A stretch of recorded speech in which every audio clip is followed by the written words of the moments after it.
ಗುಂಡ್ಲುಪೇಟೆಯಲ್ಲಿ ಒಂದು YouTube channel ಇವತ್ತಿಂದ ಬಿಡುಗಡೆ ಆಗ್ತಾ ಇದೆ. ಏನಪ್ಪ ಅಂದರೆ ಇದು ಒಳ್ಳೆಯದಕ್ಕೂ ಕೆಟ್ಟದಕ್ಕೆ ಎಲ್ಲ ಆಗ್ತದೆ. ಹೊಸದಾಗಿ ಯೂಟ್ಯೂಬ್ ಚಾನಲ್ ಆಗ್ತಿರೋದು ನಮ್ಮ ಶಿವು ಅಂತ ಗುಂಡ್ಲುಪೇಟೆ ಅವ್ರ ಪಕ್ಕದ ಹಳ್ಳಿಯವರು ಗುಂಡ್ಲುಪೇಟೆಗೆ ಇವತ್ತಿಂದ ಚಾನಲ್ ಇದು ಮಾಡಿದ್ದಾರೆ. ಇಡೀ ಗುಂಡ್ಲುಪೇಟೆ ಜನ ಅವರೇ, ಗುಂಡ್ಲುಪೇಟೆ ತಾಲೂಕು ಜನ ಆಗಲಿ, ರಾಜ್ಯದವರಾಗಲಿ ಏನಾದರೂ ಈ ಚಾನಲ್ ನೋಡಿ ಅವ್ರು ಮುಂದಕ್ಕೆ ಇನ್ನೂ ಬೆಳಿಬೇಕು. ಇವತ್ತಿಂದ ಶುರು ಮಾಡಿರೋದು ಅವರು ಪೇಪರ್ ಗೀಪರ್ ಎಲ್ಲ ಹಾಕಿ ಇದು ಮಾಡ್ತಿದ್ರು. ಇವತ್ತು ಹೊಸ ಚಾನಲ್ ಶುರು ಮಾಡಿದ್ದಾರೆ. ಅವ್ರಿಗೆ ಶುಭವಾಗಲಿ, ಮುಂದಕ್ಕೆ ಒಳ್ಳೆ ಇನ್ನೂ ಹೆಸರು ಮಾಡಲಿ ಚಾನಲು.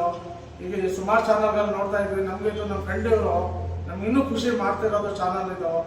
ತುಂಬ ನಮಗೆ ಭಾರಿ ಖುಷಿಯಾಗಿದೆ ಇದು ಇವತ್ತಿಂದ ಮಾಡ್ತಿರೋದು. ಎಲ್ಲದಾಗಲಿ ಅವ್ರಿಗೆ ಶುಭ ಆಗಿಲ್ಲ ಅಂತ ಕೇಳ್ಕೊಂಡಿದ್ವಿ. DC Kannada channel Gundlupet, all the best. ಆತ್ಮೀಯ ಗುಂಡ್ಲುಪೇಟೆ ನಾಗರಿಕ ಜನತೆಗೆ ಇಂದು ಸಂಜೆ ಸರಿಯಾಗಿ 6 ಗಂಟೆಗೆ DC ಕನ್ನಡ ಗುಂಡ್ಲುಪೇಟೆ ಈ ಒಂದು ಯೂಟ್ಯೂಬ್ ಚಾನಲನ್ನು ಬಿಡುಗಡೆ ಮಾಡ್ತಾ ಇದ್ದೀವಿ.